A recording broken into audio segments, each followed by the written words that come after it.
아이가 말을 할 때만큼 놀랍고 흥분되는 순간이 있을까? 아기는 태어나서 10개월이면 어른 발음을 흉내내고 첫 돌을 지나면서 첫 단어를 시작한다.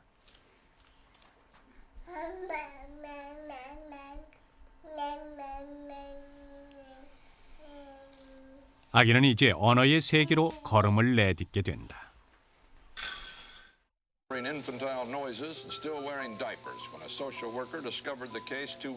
1970년 미국 캘리포니아에서 10여 년간 외부 접촉 없이 자란 여자아이가 발견됐다.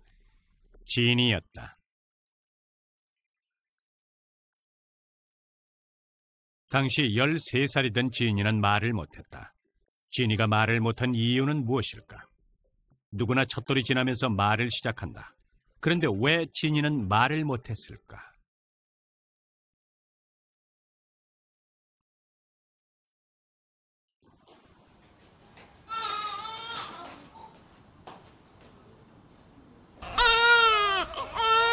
신생아들이 이 세상에 태어나서 제일 먼저 하는 행위는 우는 것이다. 신생아들의 울음에도 차이가 있다.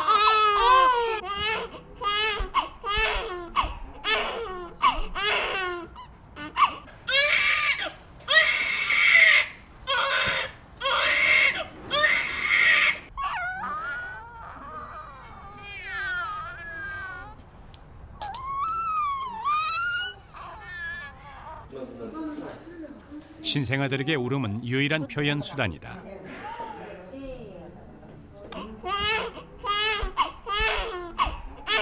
정상 울음은 소리의 높낮이가 규칙적이다. 배가 고프다거나 놀아달라는 표시다.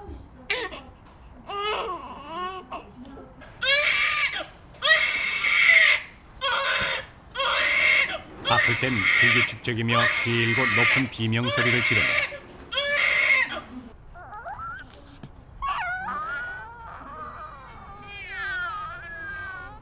불만이 있거나 몸이 불편할 땐 칭얼거리듯 낮고 작은 소리를 낸다.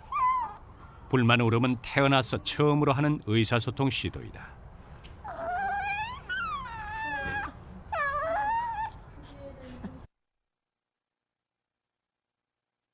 2개월이 되면 아기들은 울음소리를 분화시켜 의사를 좀 더 분명하게 전달한다. 엄마를 불러들이는 것은 아무것도 아니다.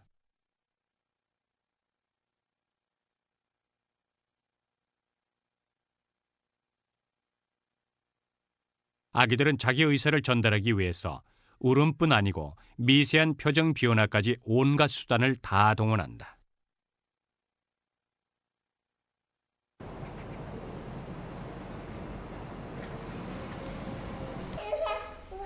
아이들이 자기 생각을 표현하려는 욕구는 싸울 때 잘 나타난다.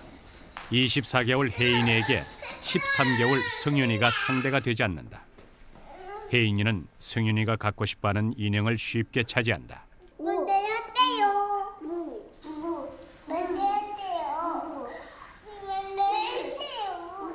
아직 말이 서툰 아이들.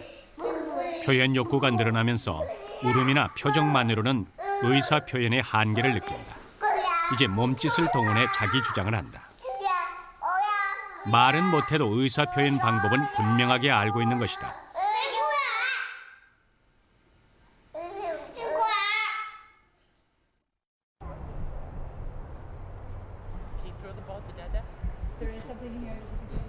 미국 캘리포니아에 사는 에비는 16개월이다. 4-5 단어를 말하는 것이 고작이다. 그렇지만 에비는 부모와 충분히 의사소통을 하고 있다.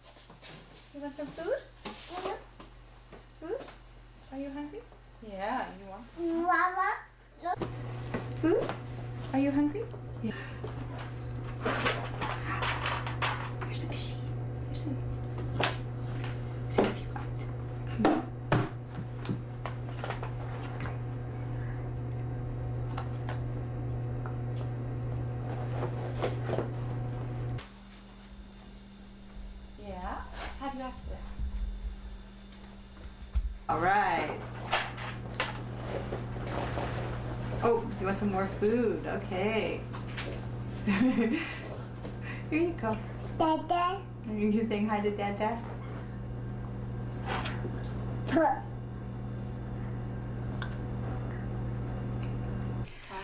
You know, I was worried about that, but he has his language has just really improved. And some things he'll do a sign for, some things he'll do just the words for, and some things he'll do both for. Like for example, stars. He'll say stars and he'll do star. He'll say it and do it.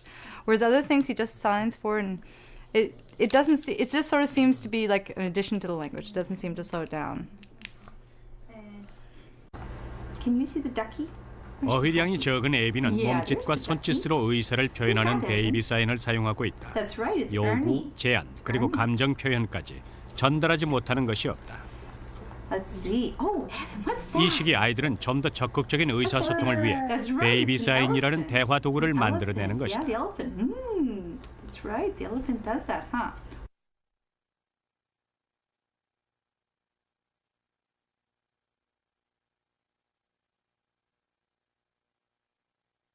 심리학자로 베이비 사인을 최초로 연구한 린다 A 커덜러. 그녀 역시 끊임없이 자기 의사 표현을 하려는 딸을 보면서 뭔가 규칙성을 발견했다.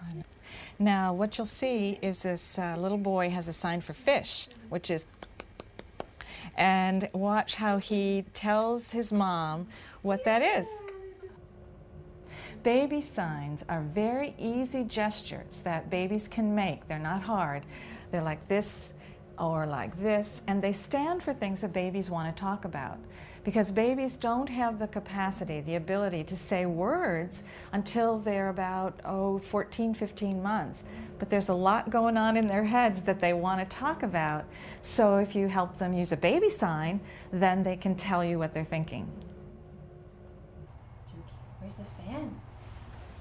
아이들은 처음엔 고개를 흔든다든지 턱을 치켜 올린다든지 하는 본능적인 사인으로 의사를 표현한다.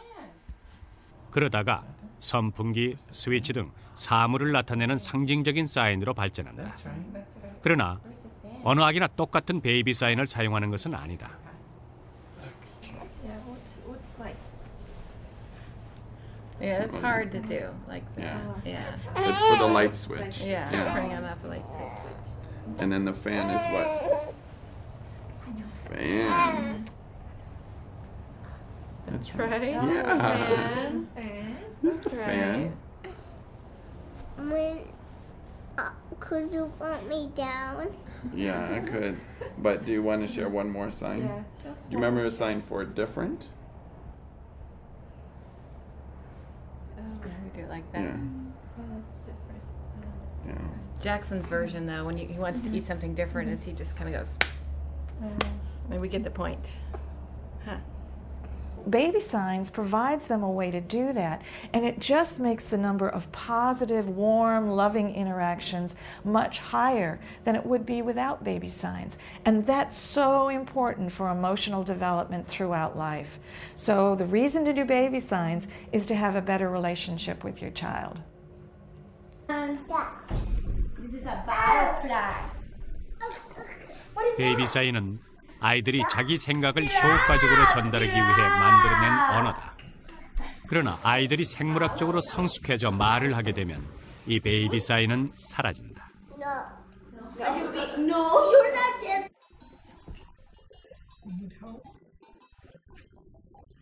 아이들은 이제 인간만이 갖고 있는 음성 언어의 세계로 들어가게 된다. Maki 나와.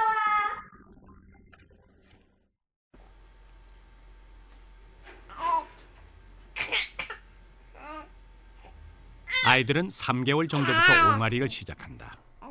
처음엔 전 세계 아이들이 모두 같은 소리를 내지만 점차로 모국어에 가까운 발음을 내게 된다.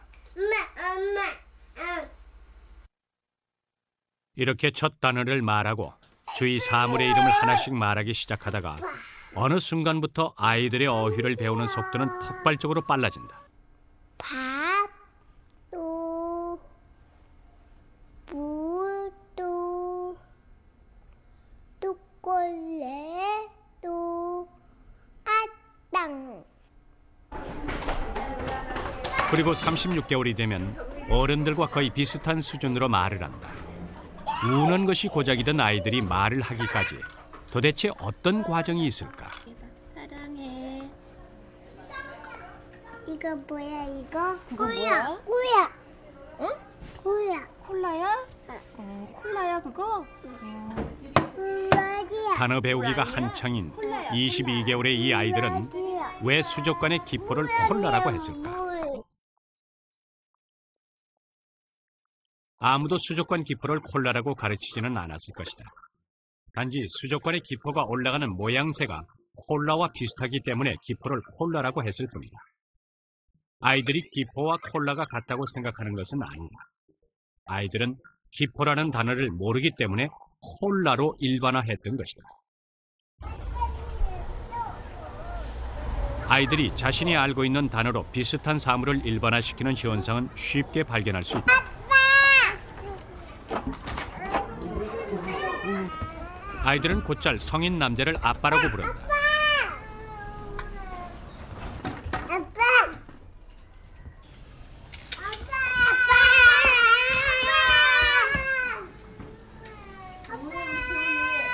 아이들이 성인 남자를 아빠라고 부른다고 해서 모두 아빠라고 생각하는 것은 아니다. 단지 아저씨라는 단어를 모르기 때문이다.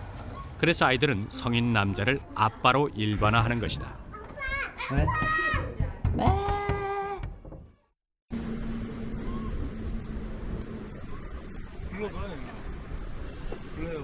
아이들은 첫 걸음을 떼고 조심스레 걸음마를 시작하고 천천히 단어들을 알아간다.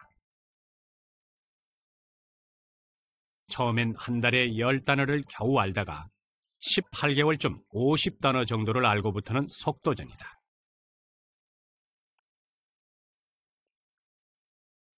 두 시간에 하나꼴로 단어를 습득하고 2살이 되면 2000단어가량을 구사한다. 단어 폭발이 일어나는 것이다.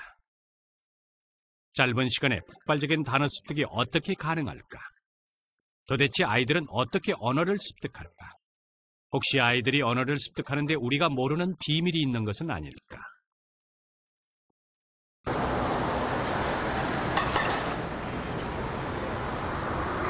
아이들의 언어 습득 과정을 알아보기 위해 실험을 해봤다. 전광판에 토끼 화면을 보여주고 가바가이라는 아무 뜻도 없는 단어를 소리쳤다.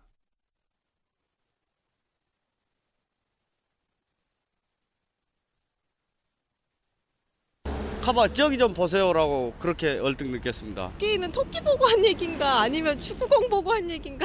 저기 전광판을 봐라 그런 내용인 걸로 들었거든요. 그냥 토끼네 아니면 귀엽다, 예쁘다. 생소한 언어를 사용하는 사람들 사이에 있다고 가정해보자. 그때 누군가 토끼를 가리키며 가바가이라고 소리쳤다면 사람들은 이 말을 어떻게 이해할까? 가바가이, 그 단어는 토끼를 가리킬 수도 있지만 토끼의 귀 또는 4발 달린 동물을 가리키는 말도 될 수 있다.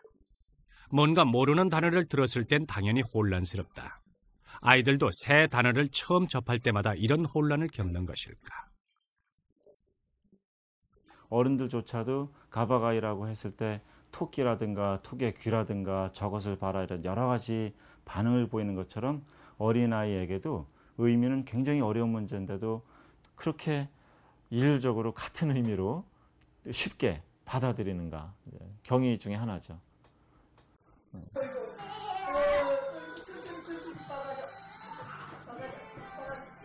아이들은 혼란 없이 주변 사물의 이름을 알아간다. 어른들이 혼란을 겪는 것과는 사뭇 다르다.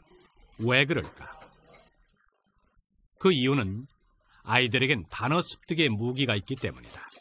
그 무기는 바로 사물을 단순화시켜 쉽게 파악하는 것이다.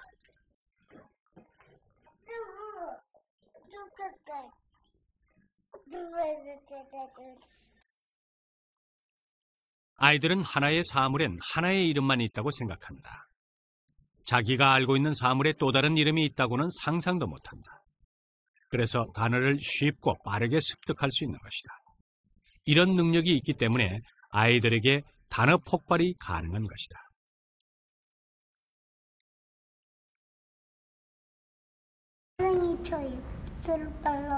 실제로 아이들이 하나의 사물엔 한 가지 이름만 있다고 생각하는지 실험을 해봤다. 아이들에게 익숙한 핸드폰과 특이한 모양의 장난감을 보여줬다. 그리고 닥스라는 아무 뜻도 없는 단어를 들려줬다. 아이들이 이름을 아는 핸드폰과 이름을 모르는 장난감. 아이는 어떤 것을 닥스라고 할까? 자, 주희야, 이거 뭐야? 전화기요. 전화기. 아유, 잘하네. 자, 여기 봐. 자, 여기에서 닥스라는 게 있대. 선생님한테 닥스 좀 줘보겠니? 어느 게 닥스일까? 이거 닥스야. 닥스 좀 선생님 좀 줘볼래요?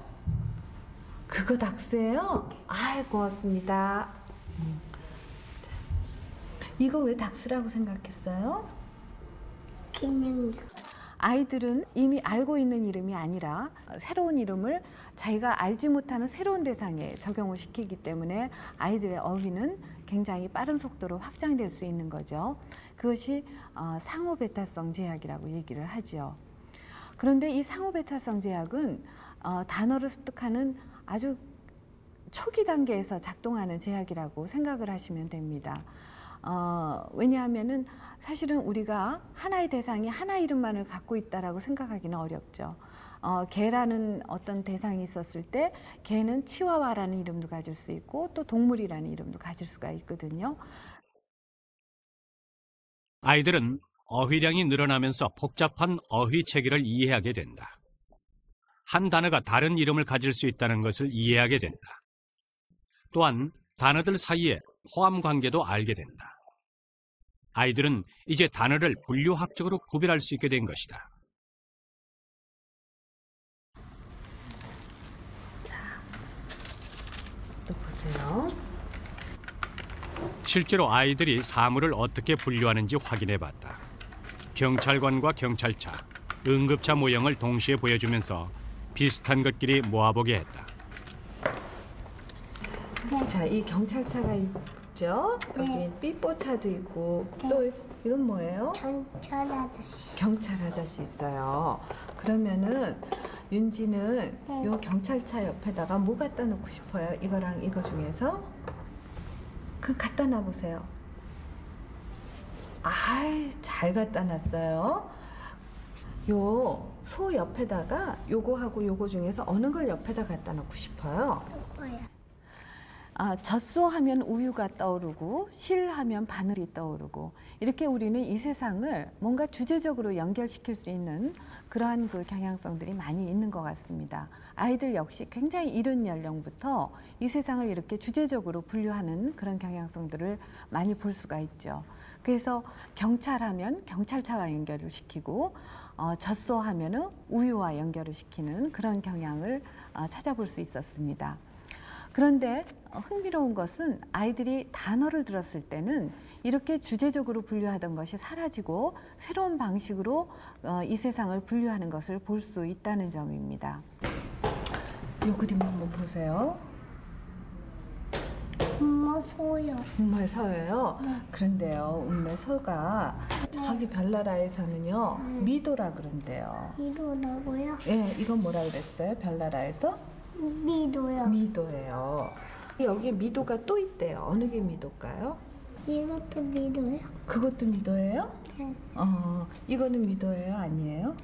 아니에요. 아닐 것 같아요. 아닐 것 같아요. 이것은 분류학적 가정이라고 우리가 소위 얘기하는데, 예를 든다면 소라고 하면 얼룩소, 젖소, 황소가 다 소에 속해 있고 또 소, 말, 돼지는 동물에 속해 있게 되죠.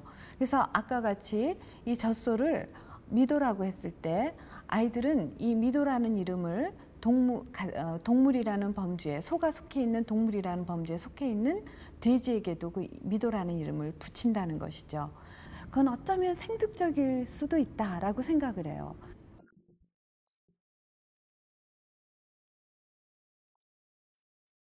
단어는 사물의 전체를 의미한다. 하나의 사물에는 하나의 이름만 있다. 사물을 분류해서 묶는 단어도 있다. 이런 가설들을 아이들은 생물학적으로 가지고 태어난다. 그래서 어떤 단어를 들었을 때 여러 가지 가능성을 고민하지 않고 단순화하여 습득하는 것이다. 아이들의 단어 폭발엔 생물학적 언어 능력이라는 비밀이 있었던 것이다. 그렇다면 아이들이 문장 구조를 습득하는데도 이런 생물학적 언어 능력이 작용할까?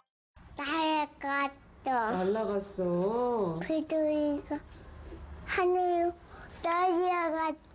아이고, 비둘기가 하늘로 날아가 버렸어? 응. 까치는? 난 하늘로 날아가 버렸어. 뭐라고? 난 하늘로 날아가 버렸어. 그랬어. 하늘로 안 날아갔구나? 내려가. 내려갈래? 좀만 더 하지. 안 돼. 안 닿을 거야? 알았어. 너 끈다. 온다.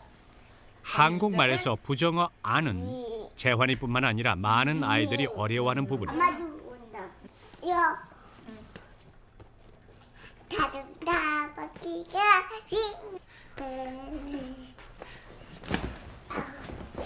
밥도 먹을 거야? 안 먹을 거야 이제? 그거예요. 밥도 먹을 거야? 배부른데 왜 밥을 또 먹어? 안밥 먹어. 안밥.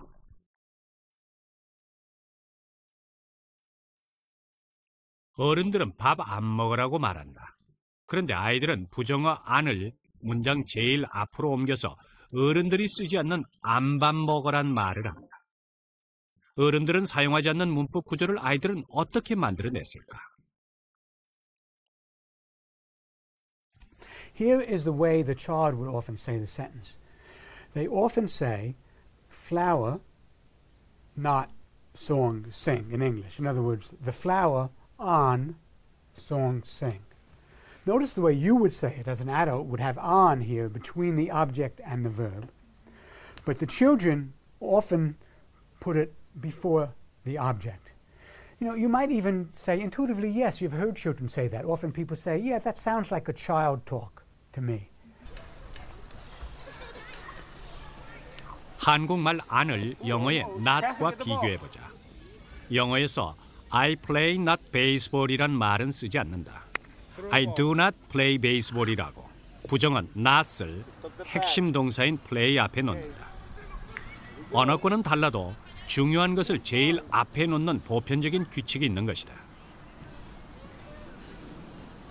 어른들은 절대로 안 사과 좋아라든가 안 밥 먹어 이런 말은 하지 않습니다. 그러니까 어린아이가 그런 말을 사용한 것은 모방이 아니라 자기 스스로 규칙을 찾아낸 것이고 또 더 깊게 설명한다면 그것은 이제 보편 문법상 그 부정어의 위치가 문두이기 때문에 마치 미국 아이들이나 마찬가지로 한국 아이들도 안을 문장 앞에 둔 것이죠. 한국어, 영어, 아랍어, 힌두어. 이 세상에 존재하는 개별 언어들은 모두 다른 것처럼 보이지만 기본 구조를 분석해보면 보편적 특성이 있다. 보편 문법이 존재하는 것이다. 보편 문법은 생물학적으로 타고난다. 그래서 아이들은 개별 언어의 규칙을 쉽게 알아내고 적용하면서 언어를 스스로 습득해 간다. 아이들은 문법이나 문장 구조를 배우지 않고서도 자연스럽게 말을 하게 되는 것이다. 보편 문법의 특징 중 하나는 문법 규칙을 과잉 적용한다는 것이다. 뭐예요? 별나 별나 별나는 별 별이가 반짝반짝 울고 있다. 선생님이가? 아까 선생님이가 그랬지요. 아이들이 규칙을 과잉 적용하는 대표적인 예가 바로 조사 이가다. 한국어에서는 받침이 있고 없음에 따라 이 혹은 가를 구분하여 사용한다. 그래서 선생님이 가나 별이 가라는 말을 사용하는 어른은 없다. 그런데 아이들은 모든 경우에 이가를 붙인다. 규칙을 과잉 적용하며 어떤 예외도 인정하지 않는다. 이런 경향은 영어권에서도 흔히 발견된다. 영어에서의 동사의 과거형은 ed를 붙이는 규칙이 있다. 그런데 아이들은 모든 동사에 ed를 붙여 과거형을 만든다. 고의 과거형이 went인 것을 아이들은 받아들이지 못한다. 그래서 고에 ed를 붙여 go'd란 형태를 만든다. 이것이 바로 보편 문법인 것이다. 그렇다면 과연 아기들이 보편 문법 구조를 가지고 태어나는 것일까? 이를 알아보기 위해 문법 구조를 사용하지 않는 아기들을 대상으로 실험을 해보았다. 먼저 두 단어로 문장을 만드는 아이들을 대상으로 했다. 야, 뿡뿡이야.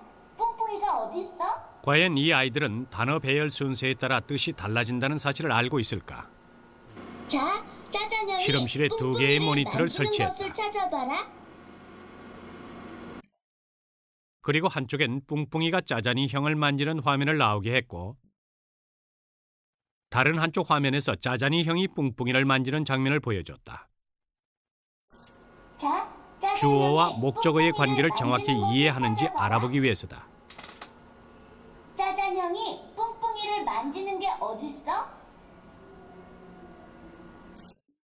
짜잔형이 뿡뿡이를 만지는 게 어딨어?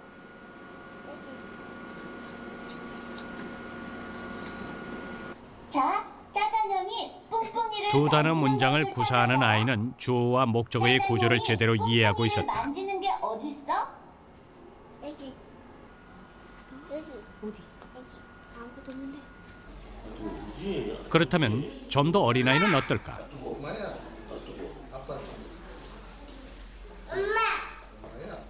이제 겨우 한두 단어만 말하는 14개월의 이 아이는 문장 구조를 어떻게 이해할까? 자, 짜잔형이 뿡뿡이를 만지는 것을 찾아봐라. 짜잔형이 뿡뿡이를 만지는 게 어딨어? 자, 짜잔형이 뿡뿡이를 만지는 것을 찾아봐라. 짜잔형이 뿡뿡이를 만지는 게 어딨어? 뿡뿡이를 만지는 게 어딨어? 이 아이 역시 정확히 해당 화면을 응시했다. 비록 한 단어밖에 못하는 아이도 문법 구조를 알고 있는 것이다. 그러니까 한 단어 또는 두 단어만으로 자기 표현을 할 수 있는 것이 고작인 그런 아이들도 주어, 목적어, 동사가 연결되어져 있는 어떤 문법 구조에 대한 지식을 가지고 있다라고 볼 수 있는 그런 증거라고 생각됩니다. 이와 같이 아이들은 주어 또는 목적어와 같은 문법 범주에 대한 지식을 태어날 때부터 어떤 그 생득적인 능력에 의해서 가지고 있는 것이 아닐까라고 생각할 수 있는 것입니다.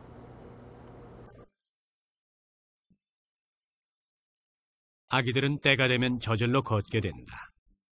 걸을 수 있는 능력을 가지고 태어났듯 아기들은 언어를 습득하기 위한 장치를 가지고 태어난다. 문장을 사용하지 못하는 아이들도 누구도 가르쳐준 적이 없는 문법 규칙을 찾아낸다.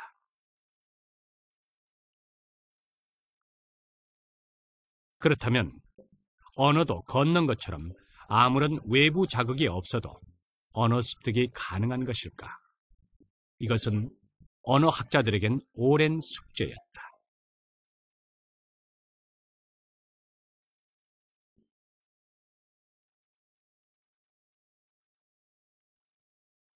(1970년) 발견돼 세상의 이목을 집중시켰던 나이 지니.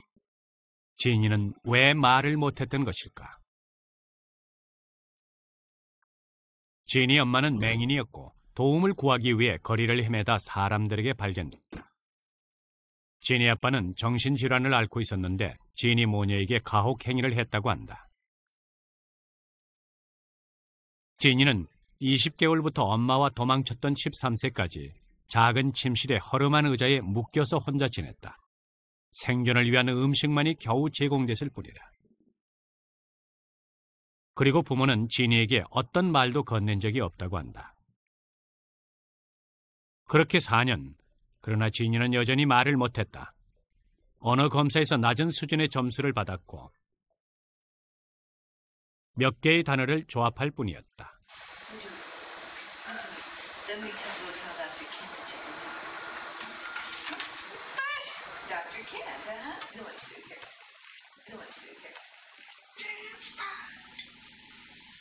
You want to see your father?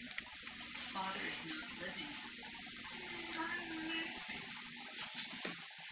You remember what it was like? 전문가들은 지니가 정상적인 언어 습득을 하기엔 시기가 너무 늦었다고 판단했다. 일정 나이가 지나면 성장이 멈추는 것처럼 언어 습득에도 결정적 시기가 있는 것이다.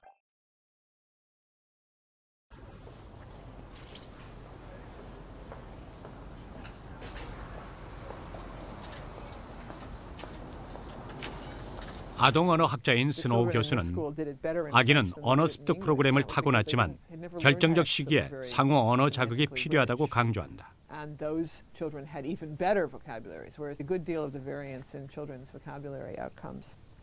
The statistical distribution of achieving nativeness does not support the notion of a critical period. A critical period is a model about something in your brain that changes at a certain point and that makes it impossible for you to achieve native-like skill in the second language. The fact that some percentage of adults do achieve native-like skill proves that their brains don't have that limiting factor in them.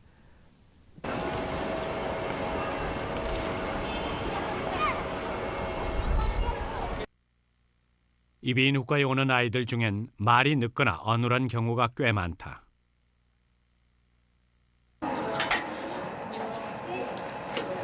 올해 7살인 준재.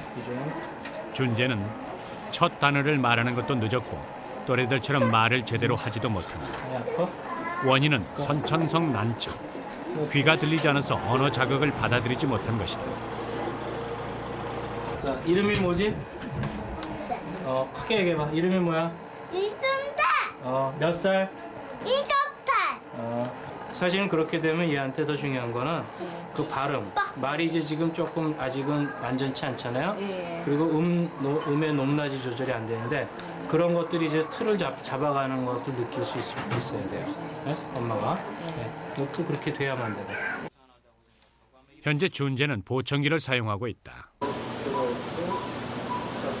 그런데 문제는 보청기로도 소리를 들을 수 없는 고도 난청이다. 고도 난청은 소리를 받아들이는 와우관이 손상돼 소리를 대뇌에 전달하지 못한다. 당연히 들을 수 없고 그래서 말도 못하게 되는 것이다.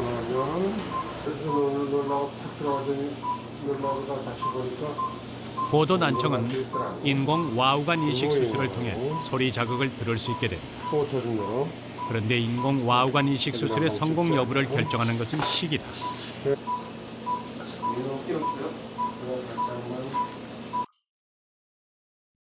인공 와우관 이식 수술을 한 사람들을 연령별로 추적해 보았다. 6, 7세 수술을 받은 경우는 처음엔 언어 능력이 일반인의 60% 정도지만 4년이 지나자 90%로 회복됐다. 그런데 11세의 경우는 수술 후에도 언어 능력이 7%로 뚝 떨어지고 20세 경우엔 전혀 언어를 습득할 수 없었다. 이 조사에 의하면 언어 습득의 결정적 시기는 적어도 6, 7세 이전인 것이다. 언어 영역이 꽉 차지 않고 소위 언어 영역이 앞으로도 다른 소위 감각기관의 정보를 받아들일 수 있는 그런 여백이 많을수록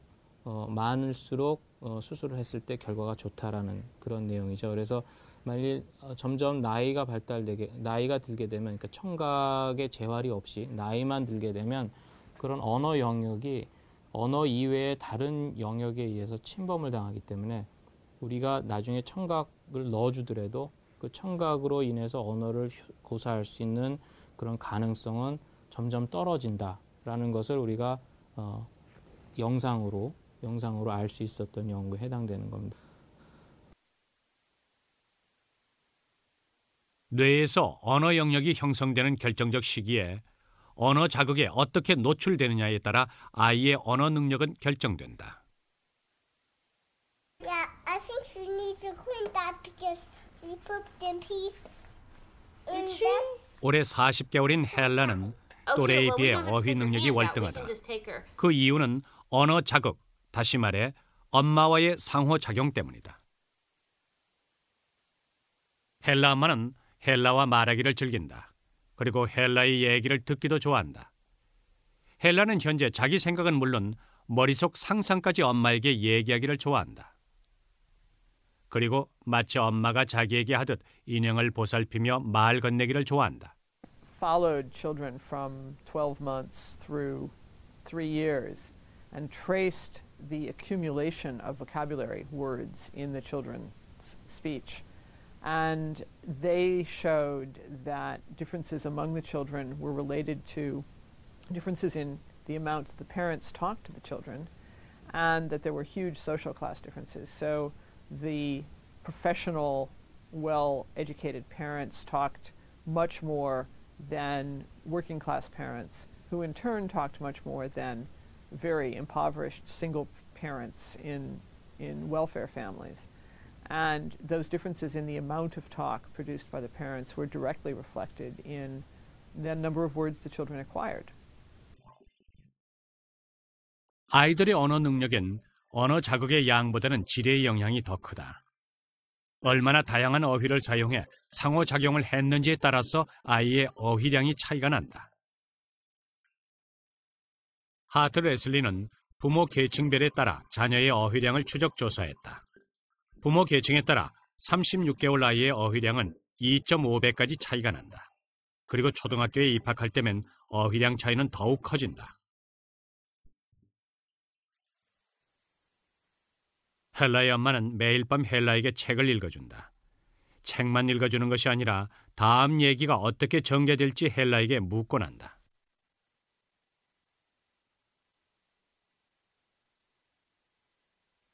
헬라는 엄마와 함께 책을 읽으면서 어휘력은 물론 상상력까지 함께 키워나가고 있는 것이다. 아이의 언어 발달에서 부모와의 상호작용이 얼마나 중요할까? 이와 관련하여 미국에서 보고된 사례가 있다. 청각장애인 부부에게서 정상 청각아이로 태어난 짐 형제. 짐의 부모는 자신들이 언어 자극을 못하기 때문에 언어 습득 초기에 텔레비전으로 언어 자극을 했다고 한다. 엄마 아빠가 쓸 수 있는 구어라는 게 굉장히 한정적이었고, 그래서 엄마 아빠가 줄 수 있는 그 인풋이라는 거는 굉장히 미약했다고 볼 수 있죠. 대신에 엄마 아빠가 썼던 방법이 아이들한테 그 두 아이들한테 테레비를 굉장히 많이 보여주는 거였어요. 그래서 테레비를 통해서 그런 언어적 자극에 노출이 되면 아이들이 언어를 습득하지 않을까라는 생각을 엄마 아빠가 했었는데, 그 아이, 그러니까 큰 아이가 4살 때 이제 그 유치원에 가는 나이가 돼서 거기 학교에서 이제 이 아이 언어를 검사를 한 결과 굉장히 떨어지게 나왔어요. 짐의 문법 능력은 일반 아동의 3분의 1 수준이었다.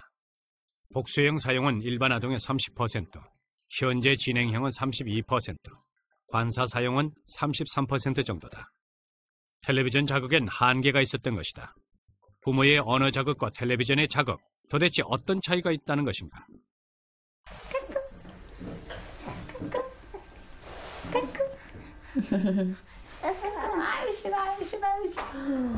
부모들이 아이에게 건네는 말은 일반적인 대화와는 좀 다른 것이 사실이다. 그랬죠. 엄마가 태민이 사랑했어요. 나래 누나도 태민이 사랑해요? 어이, 놀아달라고. 엄마 놀아달라고. 일단 그랬어? 톤이 높으면서 말이 아주 짧다. 이런 말투는 성인과 구별되기 때문에 아기 말투라고 하는데 전 세계 부모에게 보편적으로 나타난다. 엄마는 아기에게 말을 걸고 아기의 반응을 듣는다. 엄마는 아기와 대화하듯 1대1로 상호작용하면서 말한다. 아기의 언어 습득에서 엄마와의 언어적 상호작용이 무엇보다 중요한 것이다. So parents who speak more in interaction with children, who converse more densely with children, and parents who talk in ways that connect their language to the children's language and interests are parents who have children with larger vocabularies. 언어란 인간만이 갖는 고유한 특성이다. 인간은 언어로 감정을 전달하고 생각을 공유한다. 언어 없이는 인간의 문명은 생각할 수 없다.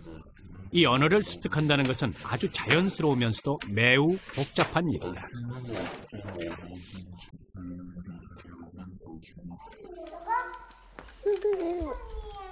인간은 언어 습득 프로그램을 가지고 태어난다. 그리고 주변의 언어 환경이 이 프로그램을 자극해서 말을 하게 되는 것이다. 상호작용을 통해 풍부한 언어 자극을 받으면 언어 능력은 당연히 풍성해진다. 3, 4개월 아기의 옹알이는 전 세계적으로 동일하다. 그런데 부모의 언어 자극에 따라 달라진다. Give yourself a big kiss. Oh, give mommy kisses. Oh, thank you. Thank you. That's so nice. 영어로 자극을 받으면 영어를 말하게 되는 것이고 한국어 자극을 받으면 한국어를 말하게 된다. 그리고 프랑스어에 노출됐다면 프랑스어를 하게 되는 것이다. Qu'est-ce qu'il a fait l'éléphant loulou? 아이들은 부모의 언어 자극을 받으면서 스스로 새로운 언어를 만들기도 한다. 이제 아이들은 추상적인 개념까지 표현하게 된다. 그리고 더 나아가 자기 생각을 분명하게 말하고 세상과 소통하게 되는 것이다. 응. 가지 흘러.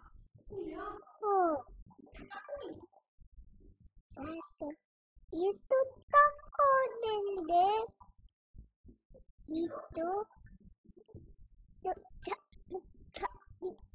안 나온 거.